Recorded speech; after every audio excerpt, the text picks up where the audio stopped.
Hello, my name is Sarah Trombley, and this is my final presentation for BA 304. In this presentation, I will define the four cultural dimensions, provide a comparison of the scores for Germany and Indonesia, and lastly, I will discuss how the scores affected the features I included for each website. According to our textbook, there are four cultural dimensions used to describe different cultures. The first of the four is individualism collectivism. This dimension measures the importance of the individual versus the group. Uncertainty avoidance is the second dimension, and this looks at the emphasis placed on structure and organization versus limited structure and vagueness. The third dimension is power distance. This looks at the importance placed on authority and hierarchy versus the distribution of power. The last Hofstede cultural dimension is masculine affinity, which is a look at the importance of accomplishment and goals versus nature and caring.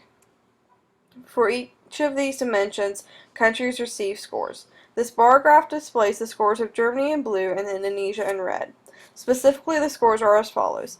Individualism, collectivism, Germany received a 67 and Indonesia received a 14. For uncertainty avoidance, Germany received a 64 and Indonesia a 48. For power distance, Germany received a 35 and Indonesia a 78. And for masculinity and femininity, Germany received a 66 and Indonesia a 46. These are the features one will commonly find on a website that is either more individualist or more collectivist. The higher the score, the more individualist they are, and the lower the score, the more collectivist they are. Since Germany is more individualist, I included personalization and an independence theme on their website. I did this by including pictures of individuals doing impressive tricks for the individualist theme, and for personalization I did a custom shop for my snowboards and skis. Since Indonesia has a lower score, I included the collectivist features. I included a membership club with a loyalty program built in and a newsletter, which you can see the sign-ups for here. I also included a family theme by having pictures of families skiing and snowboarding together throughout my website. For uncertainty avoidance, these are the features you will find. The higher the score, the more of these features you will find, and the lower the score, the fewer of these features you'll have. For Germany, because their score was higher, I had the contact information on almost every page. I also had local terminology by incorporating German into my website. Since Indonesia still had a high score, I had a lot of the same features I did for Germany, I just didn't do as many of them. The feature I included on this PowerPoint is the testimony from a customer. Power distance, like uncertainty avoidance, is based on how high the score is. So the higher the score they are, the more of these features are included. Since Germany had a lower score, I didn't include as many of the features as I did for Indonesia. The features I did include were quality assurance and pride of ownership. I did this through the descriptions of the products and a lot of the phrasing I did on my website.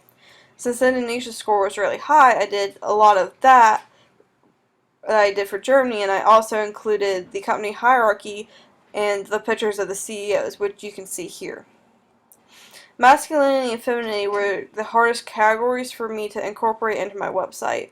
They were difficult for me to incorporate because I couldn't really think of how to make quizzes or games, and I didn't have enough pages to do that, and I couldn't really change a lot of the aesthetics of my website to change the colors using web, so I was really limited in what I could and couldn't do for this category. Although I was limited in what I could and couldn't do, I did do some things. One of the things I did for both websites is actually separate my snowboards and skis into women's and men's. Also, I tried to just make the websites feel either more feminine or masculine. So for Indonesia, since their score is lower, I try to make it feel a little more feminine, and for Germany, I try to make it feel a little more masculine.